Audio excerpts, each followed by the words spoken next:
સમ number 11 એક પાસાને ફેંકવામાં આવે છે. આ ડાઇસ ઇઝ થ્રોન અને તમને આવી ઘટનાઓ આપેલી છે. Events R given. E is equal to 1 3 5. પછી F is equal to 2 3. F is equal to 2 3 and G is equal to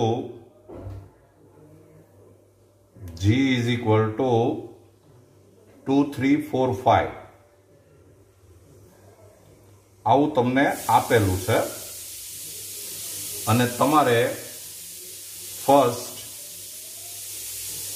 તમારે આ શોધવાનું છે કે P of E oblique F અને P of F oblique E. આ બે વસ્તુ આપણે શોધવાની છે. ચાલો, એમાં પહેલો સમ તમારે શોધવાનું છે P of E oblique F અને P of F oblique E. તો આપણે સૌથી પહેલા E ઇન્ટરસેક્શન F શોધવું પડે. તો E છેદ F શોધો તો એમાં આવશે 3. એટલે આમાં R is equal to 1 કહેવાય. પછી આમાં પાસો ફેંક્યો છે એટલે n is equal to 6 છે.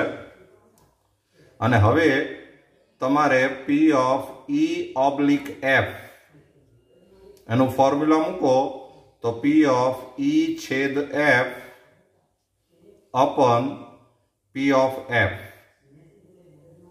તો is equal to P of E છેદ F એટલે 1 upon 6 R upon n કરો એટલે અને upon P of F એટલે 2 upon 6 એટલે આન્સર આવે 1/2.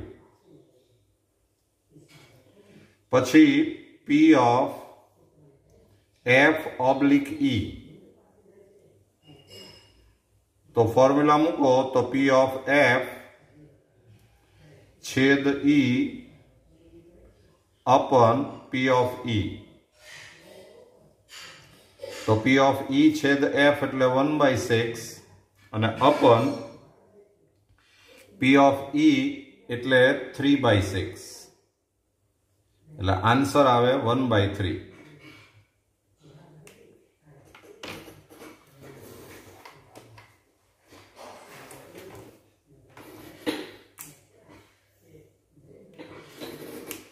ચાલો, તમને સેકન્ડ પૂછ્યું છે નંબર 2. બીજું તમને આમ પૂછ્યું છે કે P of E oblique G અને P of G oblique E. આ બે વસ્તુ શોધવાની છે. તો તમારે પહેલા E છેદ G શોધવું પડે. તો E છેદ G શોધો તમે તો આન્સર આવશે 3 અને 5. 3 and 5 તો આ R is equal to 2 કહેવાય. અને પછી P of E oblique G તો is equal to P of E છેદ G upon P of G. તો E છેદ G એટલે 2/6 upon P of G એટલે 4/6 એટલે આન્સર આવશે 1/2. પછી P of G oblique E formula મૂકો તો P of G છેદ E upon P of E તો is equal to G છેદ E એટલે 2/6 upon P of E એટલે 3/6 એટલે આન્સર આવે 2/3. અને હવે તમને થર્ડ પૂછ્યું છે ત્રીજું नंबर 3 त्रीजू है P ऑफ E योग F ऑब्लिक G અને બીજું પૂછ્યું છે P ऑफ E छेद F ऑब्लिक G આ બે વસ્તુ આપણે શોધવાની છે તો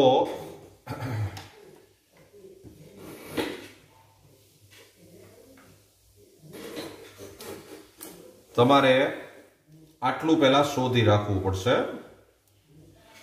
P ऑफ E योग F શોધવું પડે એટલે પહેલા તો E योग F શોધો E योग F तो E योग F એટલે આ બેનો योग ગણ કરો એટલે આન્સર આવશે 1 2 3 5 પછી તમારે જરૂર પડશે એક E योग F छेद G આની સાથે તમે G નો છેદ ગણ લ્યો એટલે આન્સર આવશે 2 3 તો આમાં R = 2 આવ્યું અને હવે તમે P ऑफ E योग F ऑब्लिक G શોધવું હોય તો P ऑफ E योग F छेद G अपन P ऑफ G આવું ફોર્મ્યુલા થાય तो इज इक्वल टू आना मेम्बर छे 2 એટલે આન્સર આવે 2/6 अपन P ऑफ G એટલે 4/6 એટલે આન્સર આવે 1/2 ચાલો પછી આ શોધવા માટે તમારે જરૂર પડે પહેલા E छेद F ની તો E ને F નો છેદ ગણ લ્યો એટલે આન્સર આવે 3 પછી આપણે જરૂર પડશે E छेद F E intersection F intersection G આનો તમે G સાથે છેદ ગણ લ્યો એટલે આન્સર આવે 3 એટલે R = 1 કહેવાય તો P of E intersection F oblique G formula મૂકો તો P of E intersection F intersection G अपन P ऑफ G तो इज इक्वल टू 1/6 अपन P ऑफ G એટલે 4/6 आंसर आवे 1/4 चलो आ आपणे 11th सम पूरो कर्यो जोईए चलो सम नंबर 12 रकम एम छे प्रत्येक जन्मेलू बाळक छोकरो अथवा छोकरी होय ते समसंभावी छे एक कुटुंबमां 2 बाळको छे અને પછી નીચે પ્રશ્નો પૂછ્યા છે તો કુટુંબમાં છોકરો અથવા છોકરી હોય એનો તમે 2 બાળકોવાળા કુટુંબનો જો નિદર્શાવકાશ લખો U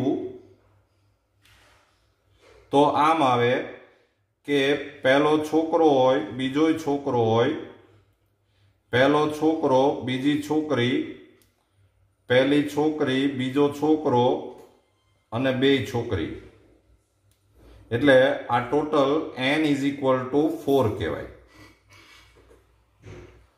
हवे तमने प्रश्न एम पूछ्यो छे के सौथी नानु बाळक छोकरी छे सौथी नानु बाळक छोकरी छे एवुं आपेलुं छे तमारे पहेलो सम जे करवानो छे एमा आपणे ए घटना आम धारीए के सौथी नानु बाळक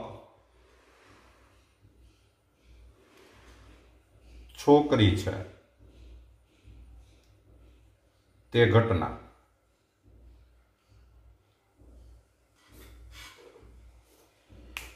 An event that youngest child is girl.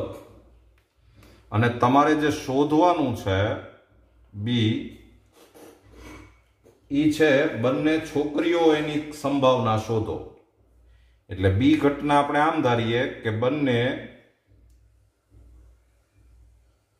છોકરીઓ હોય તે ઘટના. An event that both the child are girls. હવે એ ઇવેન્ટ જે છે એમાં સૌથી નાનું બાળક છોકરી હોય એમાં બે ઘટકો આવે, એક જીબી અને એક જીજી. સૌથી નાનું બાળક છોકરી છે એટલે આમાં R = 2 આવ્યું કહેવાય. બી ઘટના જે છે એમાં બંને છોકરીઓ હોય એટલે જીજી, R = 1 કહેવાય. તમારે શોધવું પડે A છેદ B, તો એમાં આવશે જીજી એટલે કે R = 1 કહેવાય. અને હવે જો બરાબર સમજજો, આમાં એ ઘટના બની ગઈ છે, આ આપેલું છે, આની સંભાવના શોધવાની છે. You are given that A event has occurred and you have to find probability of B. એટલે તમને પૂછ્યું કહેવાય P of B/A. ફોર્મ્યુલા મૂકો તો P of A intersection B upon P of B, P of A. P of A intersection B એટલે 1/4 અને upon P of A એટલે 2/4 એટલે આન્સર આવે 1/2. હવે આમાં હજી એક સેકન્ડ સમ આપ્યો છે નંબર 2.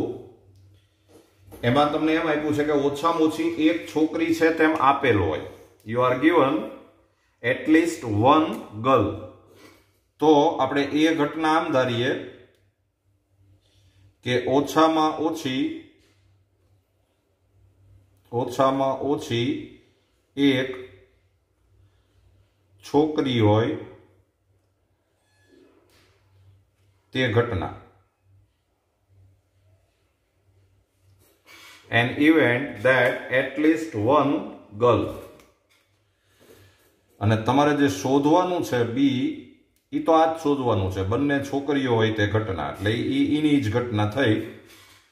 તો હવે એ ઘટનાની અંદર ઓછામાં ઓછી એક છોકરી એટલે એક અથવા એક કરતા વધારે એટલે બીજી, જીબી અને જીજી. પછી બી ઘટનામાં આવશે બે છોકરીઓ એટલે જીજી. આમાં R = 3 થયું, આમાં R = 1 થયું. અને હવે આપણે A ઇન્ટરસેક્શન B શોધીએ તો એમાં આવશે જીજી એટલે કે R = 1.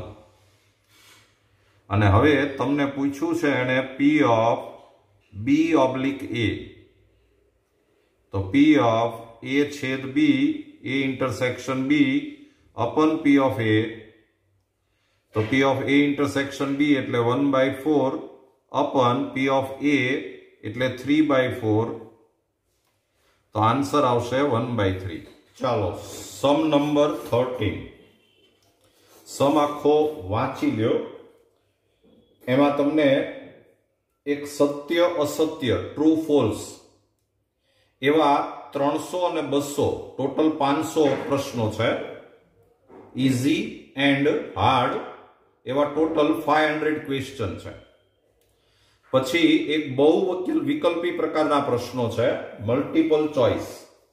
એમાં પણ ઇઝી છે 500 છે, હાર્ડ છે 400 છે, ટોટલ 900 છે. આ ટાઈપનું એક તમને ઇન્ફોર્મેશન આપેલી છે, એ બરાબર જોઈ લેજો. અને હવે તમને એમ આપ્યું છે કે એક પ્રશ્ન પસંદ કરવામાં આવે છે આમાંથી. તો એક પ્રશ્ન પસંદ કરવામાં આવે એટલે આમાં ટોટલ 1400 પ્રશ્નો છે, 1400. એમાંથી આપણે એક પ્રશ્ન પસંદ કરીએ એટલે ટોટલ ટાઈપ છે એ 1400 થાય। પછી આપણે એ ઘટના આમ ધારીએ, તમને એને એવું આપેલું છે કે પસંદ કરવામાં આવેલ પ્રશ્ન બહુવિકલ્પી પ્રકારનો છે। The selected question is of multiple choice। તો તમે એ ઘટના આમ ધારો કે પ્રશ્ન બહુવિકલ્પી પ્રકારનો હોય તે ઘટના। An event that the question is of multiple choice। અને બી ઘટના આપણે એમ ધારીએ, તમને જે પૂછ્યું હોય એ સરળ હોય, પ્રશ્ન સરળ હોય, એટલે પ્રશ્ન સરળ હોય તે ઘટના। An event that the question is easy। હવે એ ઘટના જે છે એ ઇન્ટરસેક્શન બી, એ ઇન્ટરસેક્શન બી નો મતલબ એવો થયો કે પ્રશ્ન છે એ સરળ હોય, સરળ અને બહુવિકલ્પી હોય, એમસીક્યુ હોય।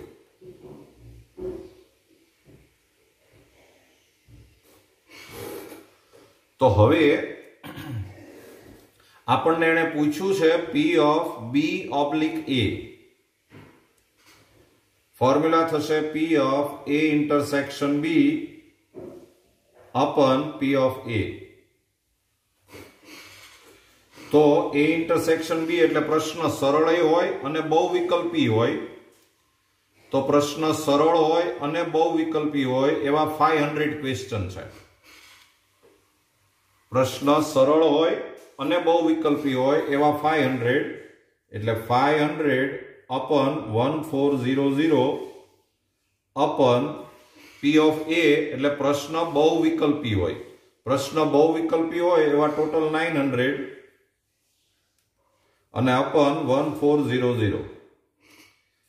તો આન્સર આવશે 5/9। ચાલો સમ નંબર 14। બે પાસા ફેંકવામાં આવે છે, 2 dice are thrown। તો તમે સમજી ગયા છો કે એમાં n = 36 આવે। પછી બે પાસાઓ પરની સંખ્યાનો સરવાળો 4 હોય એની સંભાવના આપણે શોધવાની છે, અને સંખ્યાઓ ભિન્ન છે એમ આપેલું છે। એટલે આપણે એ ઘટના એમ ધારીએ કે સંખ્યાઓ ભિન્ન હોય તે ઘટના। An event that the numbers are distinct। અને બી એટલે સંખ્યાનો સરવાળો 4 હોય, સરવાળો 4 હોય તે ઘટના। An event that sum of number is 4। તો એ ઘટનાની અંદર ઘટકો આપણે લખવા હોય તો સંખ્યાઓ ભિન્ન હોય, એટલે 1 2 1 3 1 4 1 5 1 6, પછી 2 1 2 2 નો આવે, 2 3 2 4 2 5 2 6। આમ તમે લખશો બધી તો આ ટોટલ 30 આવશે, કારણ કે 1 1 2 2 3 3 4 4 5 5 6 6 એ નીકળી જશે। સરખી સંખ્યા નથી લેવાની, ભિન્ન લેવાની છે, એટલે આ ટોટલ 30 આવશે। ચાલો બી ઘટના છે એમાં સરવાળો 4 થાય, તો સરવાળો 4 થાય એટલે એમાં 1 3 આવે, 2 2 આવે, 3 1 આવે, એટલે કે r = 3 આવે। અને હવે એ ઇન્ટરસેક્શન બી લ્યો તો એમાં 1 3 આવશે અને 3 1 આવશે, એટલે કે r ઇઝ ઇક્વલ ટુ 2 આવશે. અને હવે એ ઘટના બની ગઈ છે, તમારે બી ની સંભાવના શોધવાની છે. એટલે પૂછ્યું છે તમને P of B oblique A, તો આન્સર આવશે P of A intersection B અપન P of A. તો P of A intersection B એટલે 2/36 અપન P ઓફ A એટલે 30/36, એટલે આન્સર આવશે 1/15. સમ નંબર 15, એક પાસો ફેંકવાનો છે. આ ડાઇસ ઇઝ થ્રોન અને પાસા પર 3 મળે. ઇફ યુ ગેટ 3, 3 નો ગુણિત મલ્ટીપલ ઓફ 3, તો તે પાસાને ફરીથી ફેંકવાનો છે.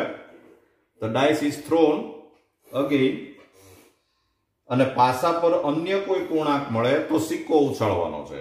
If you gate another integer, then you have to toss a coin. તો એનો જો તમે નિદર્શાવકાશ લખો તો આવું થશે. u is equal to, suppose પાસા ઉપર 1 આવ્યું, તો એ 3 નો ગુણિત નથી, તો અન્ય કોઈ પૂર્ણાંક મળે તો તમારે સિક્કો ઉછાળવાનો છે. એટલે 1 પછી સિક્કો ઉછાળો એટલે 1h આવી શકે અથવા 1t આવી શકે. પછી સપોઝ 2 આવે તોય તમારે સિક્કો ઉછાળવાનો છે, એટલે 2h 2t. પછી સપોઝ 3 આવે તો તમારે પાછો સિક્કો પાસો ઉછાળવાનો છે, ડાઇસ થ્રો કરવાનો છે. તો પાછું 3 1 3 2 3 3 3 4 3 5 3 6. પછી 4 આવે તો કોઈન ટોસ કરવાનો છે, સિક્કો ઉછાળવાનો છે, એટલે 4h 4t. 5 આવે તો પાછો સિક્કો ઉછાળવાનો છે, એટલે 5h 5t. 6 આવે તો પાછો પાસો ફેંકવાનો છે, એટલે 6 1 6 2 6 3 6 4 6 5 and 6 6. તો ટોટલ 6 6 એટલે 12, 4 એટલે 16 ને 4 એટલે 20 મેમ્બર્સ આવશે. n is equal to 20. હવે તમને એમાં પાસા પર ઓછામાં ઓછો એક વખત પૂર્ણાંક 3 મળે તેમ આપેલો હોય, એટલે આપણે એ ઘટના આમ ધારશું કે ઓછામાં ઓછો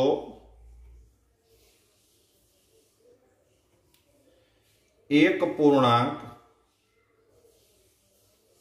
3 હોય તે ઘટના. An event that at least one integer is 3. અને જે ઘટના પૂછી છે એને આપણે બી કહીએ. તો સિક્કા પર કાંટો મળે એની સંભાવના શોધો, એટલે બી એટલે સિક્કા પર ટી હોય તે ઘટના. An event that T is on the coin, there is T. તો હવે એ ઇવેન્ટ જે છે એમાં ઓછામાં ઓછો એક પૂર્ણાંક 3 હોય, એટલે તમારે આટલા ઘટકો આવશે કે 3 1 3 2 3 3, પછી 3 4 3 5 3 6, પછી 6 3, આટલા મેમ્બર આવશે.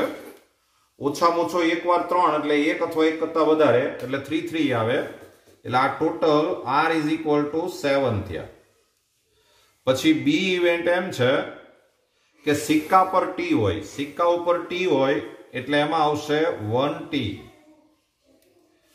પછી 2t, પછી 4t અને 5t. તો આમાં r = 4 થયા. અને હવે આ બેયનું ઇન્ટરસેક્શન તમે લ્યો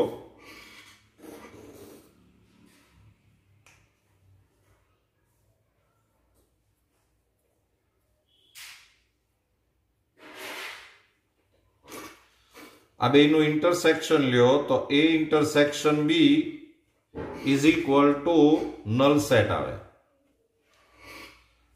તો આમાં r = 0 કહેવાય. અને હવે તમને પૂછ્યું છે P of B oblique A, તો P of A intersection B upon P of A, તો આન્સર આવશે 0. ચાલો સમ નંબર 16, 16મો દાખલો. P of A = 1/2 આપ્યું છે, P of B = 0 આપ્યું છે અને P of A oblique B = પૂછ્યું છે. હવે P of A oblique B નું જો આપણે ફોર્મ્યુલા મૂકીએ તો P of A intersection B upon P of B. અને આમાં ખાસ યાદ રાખવાનું કે આમાં P of B છે એ શૂન્ય નહીં હોવું જોઈએ, કારણ કે નહીં તો upon 0 થાય. હવે તમને P of B = 0 આપ્યું છે એટલે આ જે વસ્તુ છે એ વ્યાખ્યાયિત નથી, અવ્યાખ્યાયિત છે, આ ન મળે. એટલે તમારે આમાં ઓપ્શન જોશો તો એમાં અવ્યાખ્યાયિત C ઓપ્શન આપ્યો છે, એટલે તમારે આન્સર C ઓપ્શન આવશે. ચાલો સમ નંબર 17, 17મો દાખલો. 17 માં તમને P of A oblique B, P of A oblique B = P of B oblique A એવું આપેલું છે અને પછી કઈક ઓપ્શન આપ્યા છે. તો આપણે જો સાદું રૂપ આપીએ આનું તો P of A oblique B નું ફોર્મ્યુલા થશે P of A intersection B upon P of B = P of B oblique A એટલે P of A intersection B upon P of A. Cross multiply કરો તો P of A intersection B into P of A = P of A intersection B into P of B. આને આ side લાવી અને P of A intersection B common લઈ લ્યો તો બ્રેકેટમાં આવશે P of A minus P of B = 0. And therefore P of A intersection B = 0 or P of A = P of B. તો P of A intersection B = 0 એનો મતલબ જ એમ થાય કે A intersection B = 5 હોય, અશક્ય ઘટના હોય, impossible event, or P of A = P of B. તો તમે જો આનો ઓપ્શન જોશો તો ઓપ્શનમાં આ બે વસ્તુ આપેલી છે. A intersection B = 5A આપ્યું છે અને I આપ્યું છે, એટલે તમારો આન્સર છે એ C ઓપ્શન એ આવી શકે અને D ઓપ્શન એ આવી શકે. તો મિત્રો અહીંયા આપણે એક્સરસાઇઝ 13.1 પૂરી કરી. સમ બરાબર જોઈ લેજો. Wish you all the best.